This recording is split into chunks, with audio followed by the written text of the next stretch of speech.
you've walked past mirrors at night your entire life. Maybe just now, on the way to the bathroom. Maybe this morning before the sun came up, catching your own reflection in the dark glass, without thinking, without stopping, a quick glance. Then moving on, and somewhere in your life. Maybe a grandmother, maybe a mother, maybe an aunt who never explained herself. There was a woman who covered her mirrors before she went to bed. Every night, without exception, a cloth draped over the bathroom mirror, a sheet pulled across the one above the dresser. Sometimes a towel folded over the small mirror on the nightstand. And you thought she was being superstitious. Old ways. Old country. Old fears that belonged to another time. I did too. I grew up between two worlds. My mother was Igbo, from Nsukka, a market town in southeastern Nigeria that sits at the center of a culture with extraordinarily old spiritual knowledge. My father was British, a historian of ancient religions at UCL, the kind of man who had strong opinions about what was credible and what was not, and who spent his professional life distinguishing between the two. They were an unlikely marriage in every sense, and our house in London was the meeting point of those two worlds, which sometimes coexisted in peace and sometimes coexisted in the kind of tension that only shows up in small domestic details. The tension always revealed itself in small things. The way my mother kept the kitchen, the plants she maintained on the windowsill, the prayers she said before cooking, the water she placed at the doorframe, the things she would not do after a certain hour at night, and the mirror. Every night before she came to bed, my mother would go to the bathroom and drape a cloth over the mirror above the sink. Quietly, without announcement, without making it a lesson or a ceremony or an occasion for explanation, the way you would turn off a light, not because you thought carefully about it in that moment, but because that was simply what you did when you were done for the night. The action was so embedded in her routine that it had become invisible to itself. My father would watch this ritual occasionally, from the hallway, with a particular expression, the measured expression of a man who had learned, over years of marriage, not to fight every battle. "Superstitious Igbo household management," he said once, with the mild affection of someone who finds the belief harmless even if misguided. Not unkindly, but clearly. He was a scholar. He had spent his career building a framework that distinguished evidence from tradition. He had no room in that framework for a cloth placed over a bathroom mirror in the middle of the night. I was studying ancient Near Eastern languages at SOAS in London at the time, trying to build my own bridge between the two halves of what I had inherited, trying to become the kind of scholar who could hold both worlds simultaneously without choosing between them. And if I am honest with myself, I had already begun to choose. I was reading cuneiform tablets. I was working with Ugaritic texts from the second millennium before the Common Era. I had academic language for almost everything. I did not yet have academic language for a cloth draped over a bathroom mirror at 11:30 at night. So I sided with my father. Not loudly. Not in a way that dishonored my mother, but in the quiet interior space where a person decides what counts as real, I had made a judgment. That is layer 0. That is the obvious truth that seemed completely reasonable. Here is what 3 ancient texts, all directly connected to Solomon's tradition, say about who was right in that hallway. And the last layer is the one that should have been taught in every church, in every Sunday school, in every moment when a believer asked their pastor why something feels wrong in their house at night and could not get a coherent answer. It was never taught, but it was always there, written down in manuscripts old enough to predate most of what we call organized religion, waiting for someone to connect the pieces. There are 3 layers between where you are now and where this ends.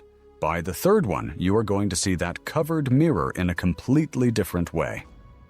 Before we go further, if this kind of investigation reaches you, the subscription matters here. The YouTube algorithm only continues showing you this kind of deep research if you signal that you want it. And what's coming in the next 2 layers is the part that almost no teacher of this tradition has ever connected into a single teaching. Subscribe. We have more to descend into together. Now, let me show you something that cannot be coincidence. In Vietnamese tradition, preserved across generations of Vietnamese American families and documented by scholars at the University of Southern California, the mirror at night opens what they call a portal to a waiting room between everything. Not a specific place, not heaven or hell. A waiting room, a between space where things that have not yet found their position on either side of the boundary linger in proximity to both. The tradition does not describe this as frightening. It describes it as structural. The mirror at night opens onto a space that is adjacent to the physical world. The prudent response is to close it. In Arab tradition, transmitted through family lines from North Africa to the Middle East to diaspora communities in the United States and Europe, a demon will take hold of you if you gaze into your reflection for too long, specifically after dark. Not any reflection, not any time of day. After dark, the temporal dimension is part of the warning, not incidental to it. You can look in a mirror in daylight without concern. After dark, the same mirror carries different risk.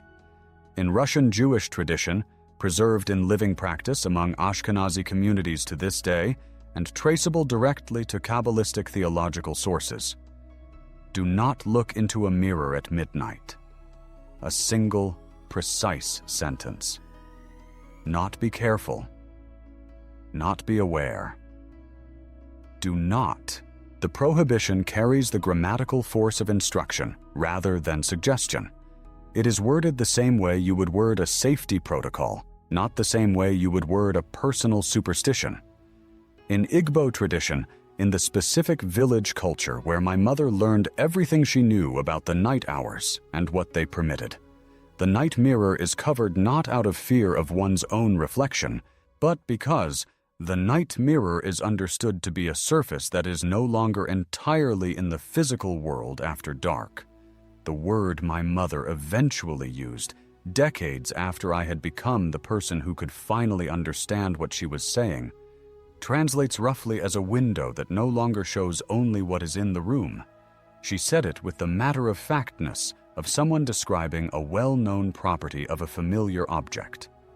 4 traditions, 4 different parts of the world. No shared scripture, no shared language, no missionary or trade route that could have seeded one tradition into the other. And yet, the same prohibition, the same behavior, the same warning about the same specific object at the same specific time of night. The University of Southern California maintains a digital folklore archive, an academic database that has been collecting living supernatural beliefs since the early part of this century. Not historical records, not ancient ethnography, living testimonies. Families transmitting beliefs right now. The archive contains documented submissions of the midnight mirror prohibition from Vietnamese American families, Arab American families, African American families, and Latino communities, all as active, living traditions. Not something grandparents believed. Something parents are actively transmitting to children today, in the 21st century, in the United States. One submission in particular has stayed with me since I read it. A university student, the submission is anonymous, academic, carefully documented, describes deliberately looking into a mirror at midnight as a dare, not as a believer, not as someone seeking anything spiritual, as a game, because someone had told them not to, and they wanted to prove the rule was groundless. They describe watching their face begin to shift into something unfamiliar in the glass, not the way that dim light distorts a face. That effect is gradual, amorphous, easily explained. This was directional. Something happening from inside the glass rather than on its surface. Something that seemed to be coming from a depth that the mirror's actual physical dimension could not account for. Then a sensation they describe as being watched. Not from the position of their own reflection, but from somewhere behind it, further in, from a depth that shouldn't have existed in a flat surface. They stopped. They covered the mirror. Their words, "I've never done it again." Not because I'm scared of a story, because I know something was there. Now. A rational mind, and I spent years rigorously training mine to function as exactly that, has a ready answer to all of this. The answer is psychology. Humans are disquieted by their own reflection in low light. A mirror after midnight in a dimly lit room produces an image that is less stable and less reliable than a daytime reflection. Our brains, calibrated over millions of years to detect anomaly as potential threat, register the unfamiliar movement, the shadow play, the slight temporal delay in a reflection lit only by ambient light as something to be alert to. The unease is real. The cause, according to this framework, is entirely internal. There is no danger at the mirror. There is only a nervous system doing its job. I want to be honest with you. I believed this explanation for a long time. I found it satisfying in the way that a complete framework is always satisfying. It handled the data. It accounted for the fear without requiring anything beyond the well-understood mechanics of human perception. Except it did not account for one thing. The psychological explanation tells you why any individual feels something at a mirror in low light at night. It tells you absolutely nothing about why completely isolated civilizations across multiple continents with no communication between them developed the identical protective behavior in response to that feeling. Think about this distinction very carefully. If the danger were only inside the observer, if there were nothing actually present at the mirror, if the whole thing were simply a misread of a perceptual glitch, then cultural responses across isolated populations would be random. Some civilizations would say, "Cover it." Others would say, "It's in your head, ignore it." Others would say, "The mirror itself is unlucky, replace it." Others would say, "Turn the light on when you need to see yourself at night." Problem solved. You would get the natural scatter of independent conclusions that people reach when confronted with something that has no consistent cause. Instead, universal convergence on a single response. Cover it. Close it. Do not look into it, especially after midnight. Psychology explains the feeling. It does not explain the teaching. But the cross-cultural pattern, as powerful as it is, only tells us that ancient peoples across the world independently observed something consistent. It does not tell us what they understood it to be. That explanation has a source, and the source changes everything about what the first layer means. And here is where the thing gets harder to dismiss. I need to tell you something about mirrors that most people alive today have never had to think about, because we were born into a world where it was no longer true. For the vast majority of human history, including all of Solomon's world, all of the ancient Near East, all of the civilizations that independently developed their mirror warnings, there was no glass mirror. There was no electric light.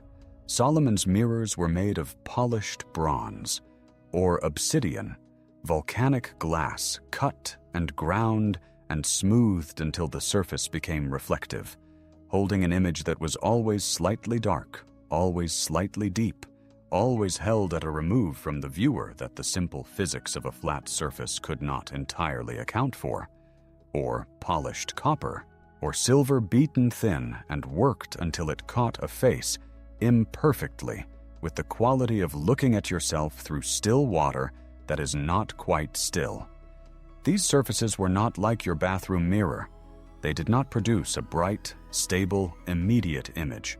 They produced an image that was always a little darker than reality, a little slower, a little uncertain at the edges. An image that required the viewer to look into it rather than simply at it, to direct visual attention into the surface in a way that modern glass does not require. At night, those surfaces were lit by oil lamps or candles, which means the image in Solomon's mirror moved. Not because he moved, because the flame moved. The reflection was never still. A shadow crossed the face in the mirror from an angle that didn't precisely match the lamp's position. The surface seemed to deepen, to draw back from the viewer in a way that the physics of a flat bronze disc could not explain. Sometimes, at the outer edges of a polished obsidian mirror, there were additional reflections. Ghost movements behind the viewer that were not there when the viewer turned to look directly.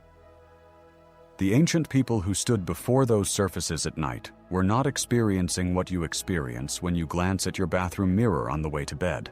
They were looking at something that moved on its own logic, in its own time, from a depth that seemed to exceed the object's physical dimension. They were looking at a surface that behaved by its material nature and by the conditions of nighttime viewing in the ancient world, as though it opened onto something rather than simply reflecting back from something. This is the context in which the Sefer ha-Razim was written. The Sefer ha-Razim, the Book of Mysteries, is one of the oldest systematic Jewish mystical texts that survives. Its roots go back to the early centuries of the Common Era, though the tradition it carries is considerably older. The lineage claimed by the text itself is Solomonic.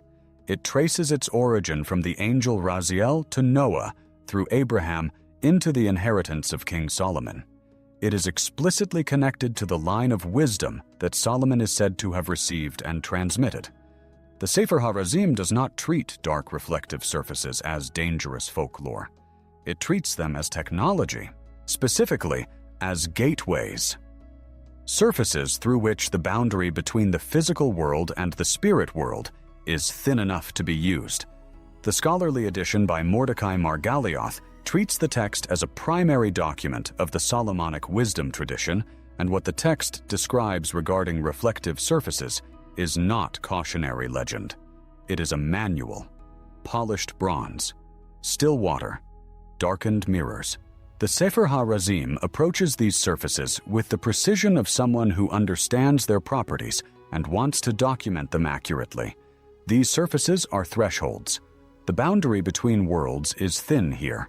This is not metaphor. This is operational description. But here is the critical element. The Sefer ha-Razim warns that these surfaces are not neutral. The gateway quality of a dark reflective surface, which the text describes as an inherent property, not a state that must be ritually activated, operates from both sides. Something on the human side of the boundary can reach through the mirror, and something on the other side of the boundary can reach through the mirror too. The question the Sefer ha-Razim is concerned with is not whether the gateway exists.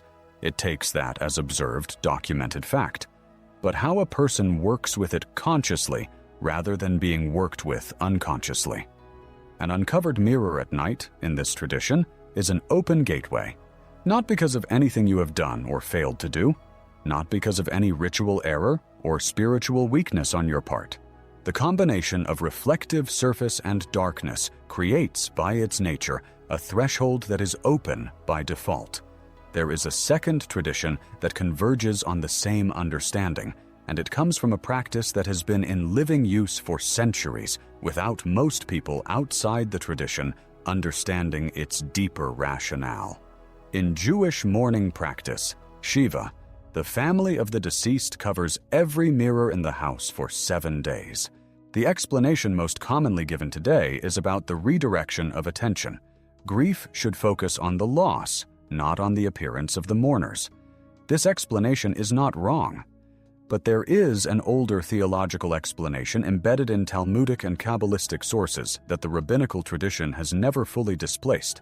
During Shiva, the soul of the deceased is still transitioning.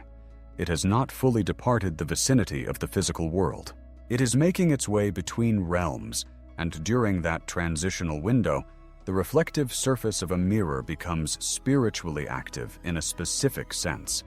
The soul may be perceived in the glass or, and this is the more serious concern in the older theological reading, entities attracted to the threshold moment of death can use the mirror's surface as an access point into the household. The covering of mirrors during Shiva is, in this older reading, not primarily a mourning custom. It is a spirit protection protocol. The mirror is covered because the household is in a state of spiritual porousness, and a reflective surface during a state of spiritual porousness is an additional open door in a space that already has too many doors open. The connection to the midnight warning is structurally exact. The mirror is covered during Shiva because the spiritual condition of the household makes the reflective surface more dangerous.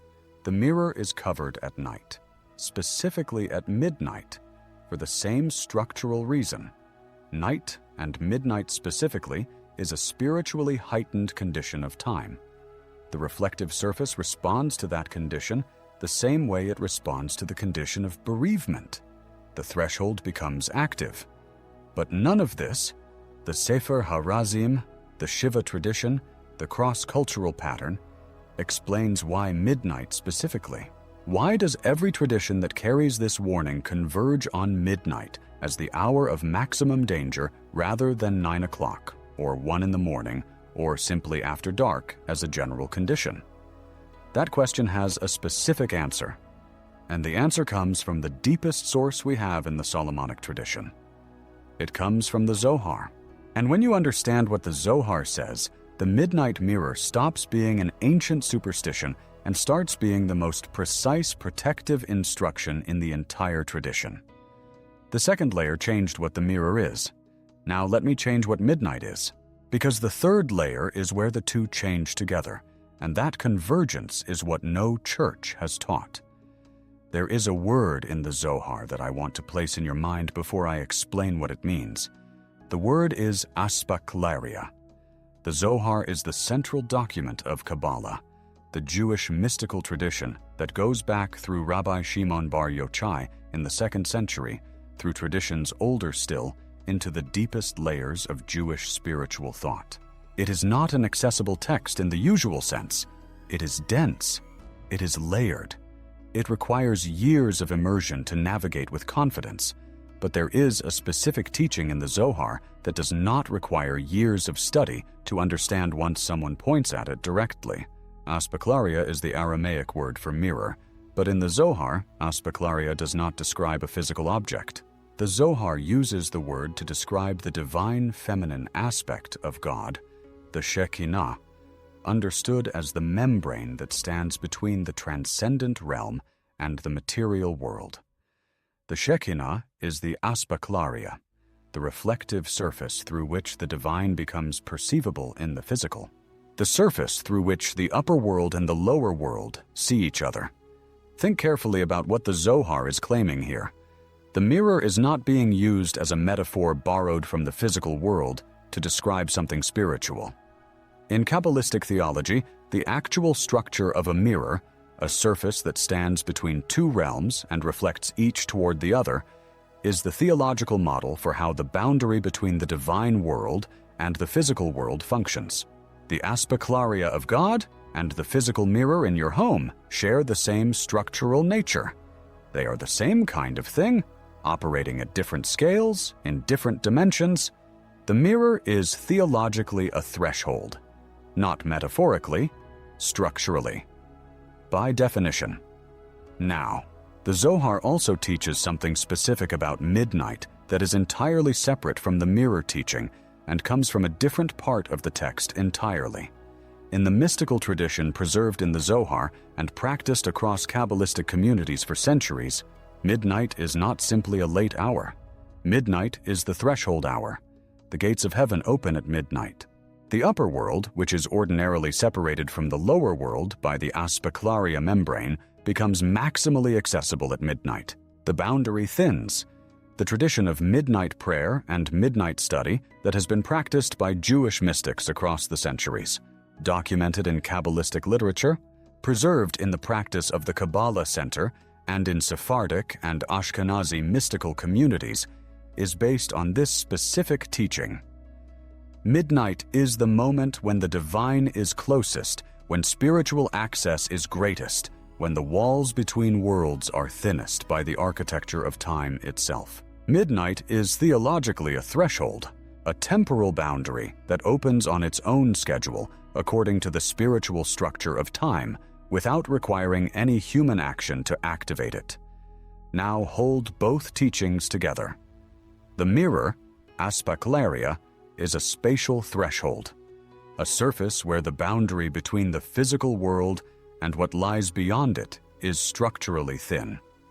Always, by its nature.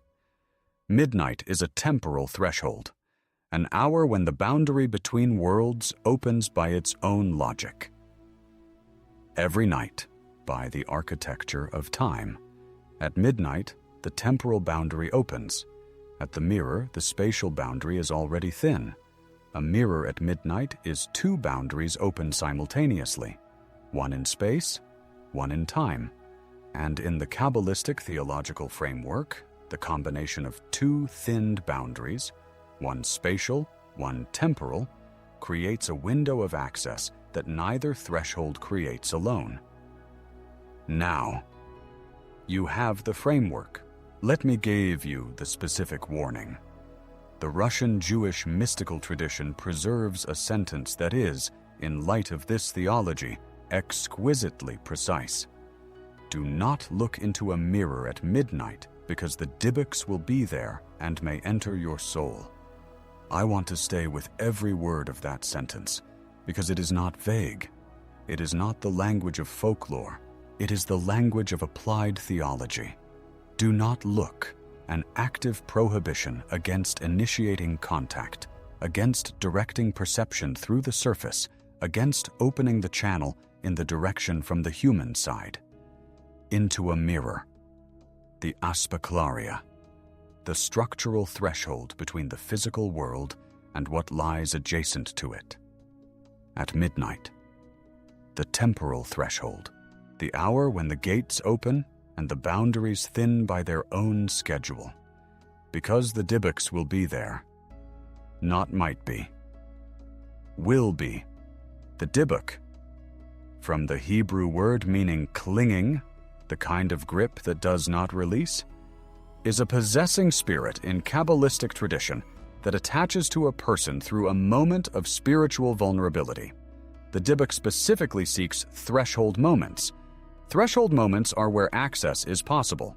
An open door is what a dybbuk is looking for, and may enter your soul. Through the spatial threshold, at the temporal threshold, through the act of looking which initiates the contact from the human side. This is not folklore. This is the practical field instruction derived from a specific theological map of how boundaries between worlds function when they open and how contact through them is initiated.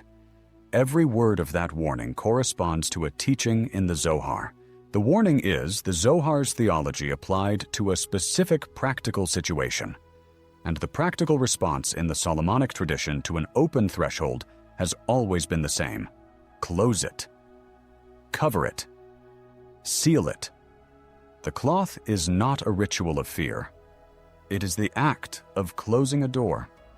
Let me tell you now about the morning in the British Museum reading room when I understood all of this at once. I was in my early 30s. I was working on dissertation research, sitting at one of the long oak tables in the humanities reading room with a stack of sources in front of me and a gray London morning outside the high windows. I had Mordecai Margalioth's scholarly edition of the Sefer ha-Razim. I had a secondary source on Zohar theology that included a section on the aspaklaria teaching. I had the Zohar passage on midnight and the opening of the gates. I had a cup of coffee that had gone cold while I was reading. I was not thinking about my mother's bathroom mirror. I was thinking about the relationship between Solomonic magical texts and Kabbalistic theology as discrete academic categories, trying to map the connections between them for my dissertation argument. I was making notes, working through the implications, doing the thing that scholars do. And then, at some point, I cannot tell you the exact moment, the way you often cannot identify the exact moment when something you were reading stopped being an intellectual exercise and became something personal. I looked up from the page and understood what had been in front of me. 2 ancient sources, both independently connected to the Solomonic tradition through different lineages. One through the mystical text tradition that traces back to Solomonic wisdom inheritance. The other through Kabbalistic theology derived from the deepest layers of Jewish thought. 2 sources that had no reason to agree with each other about a specific practical situation. And they both pointed at the same thing: the mirror as threshold. Midnight as the open hour, the covering as the seal.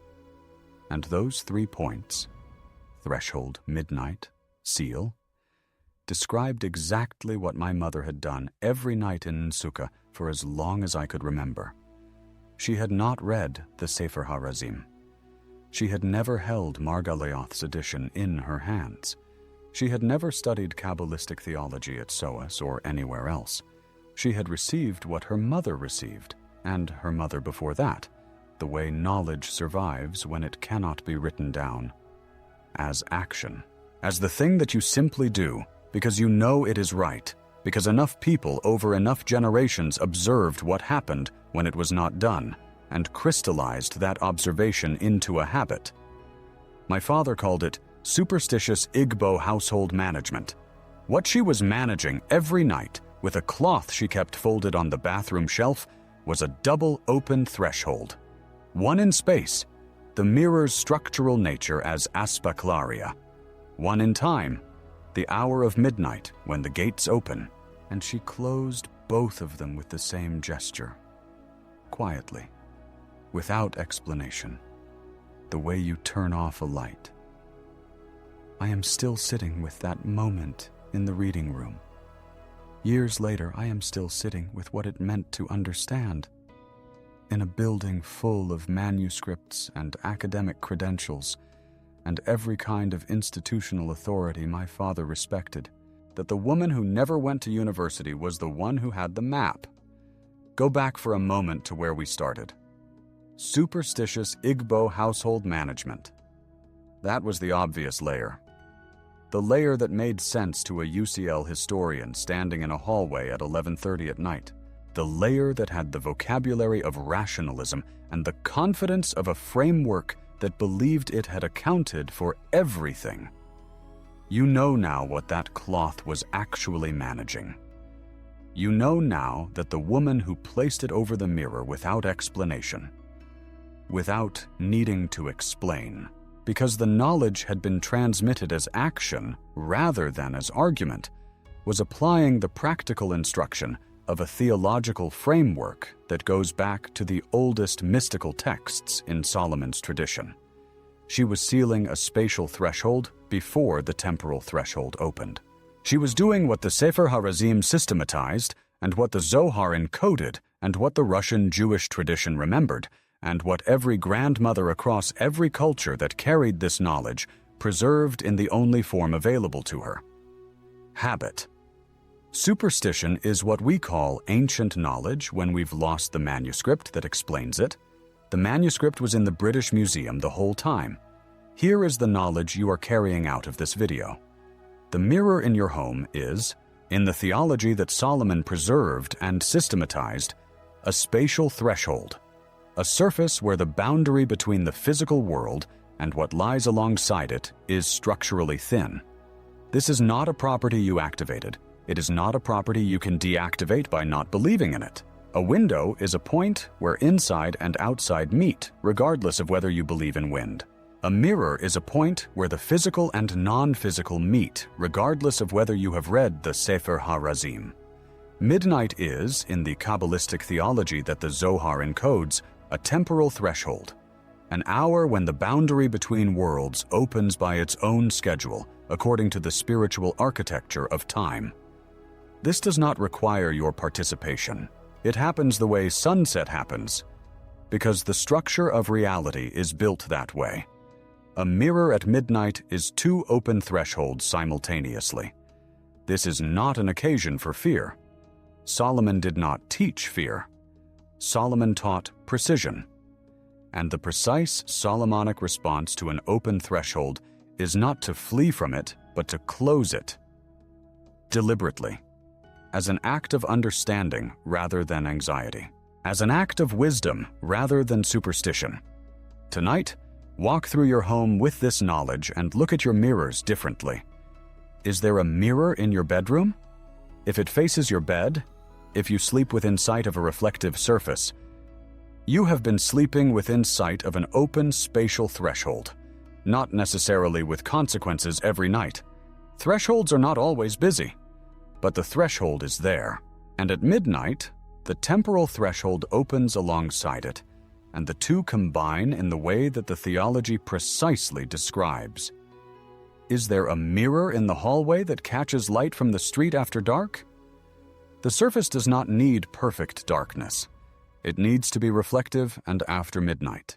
That is sufficient for the combination the tradition warns against. Have you ever woken suddenly in the middle of the night?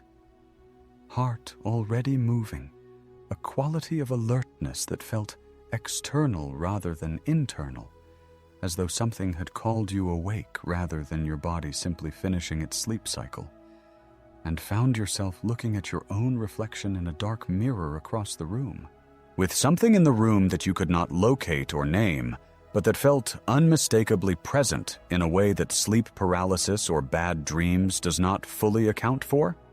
The experience you are remembering right now is not imagination. The theology you now hold gives that experience a name and a structure. The Solomonic instruction is straightforward.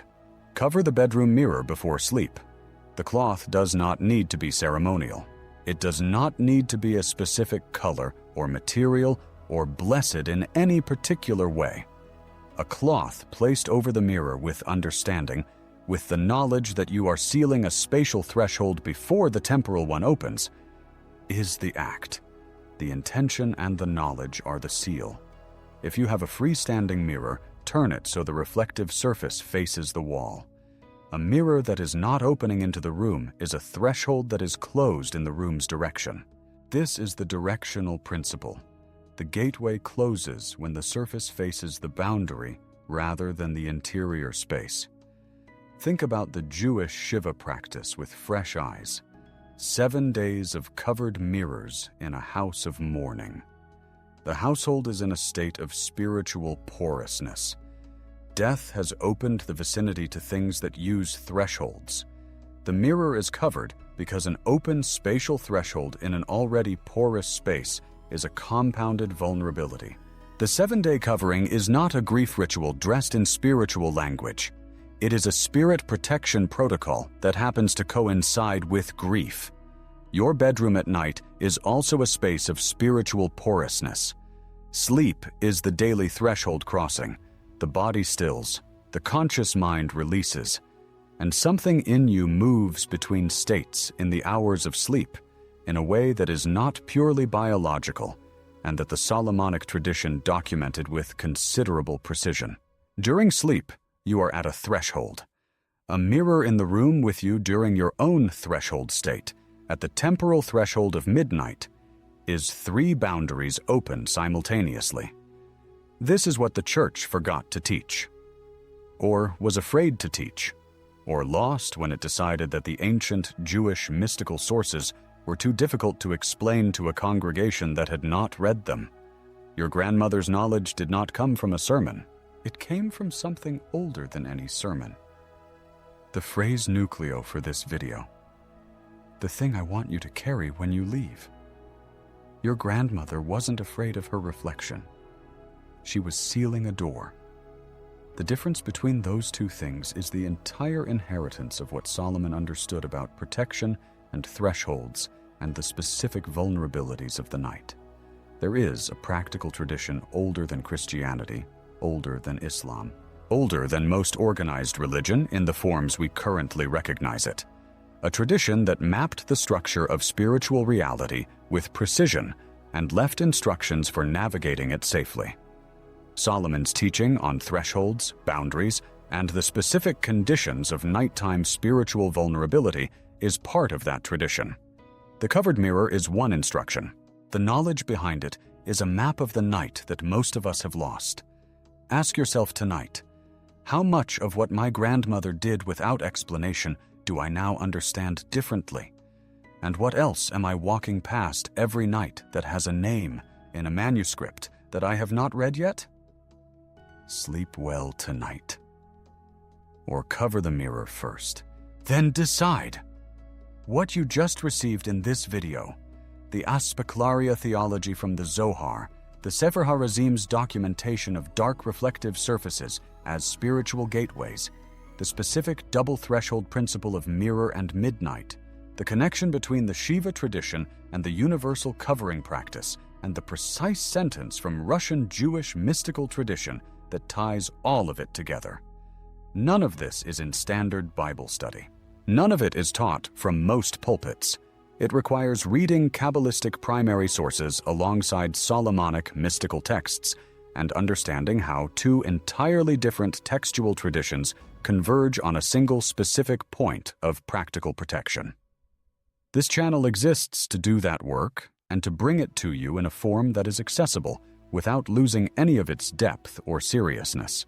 If this investigation has reached you, if what you heard tonight changes how you look at your home, your nights, your grandmother's quiet ritual, the super thanks button is how you signal that this work should continue, that the manuscripts should keep being opened, that the parts of Solomon's wisdom that were never lost, only forgotten, should keep being brought back into practical use.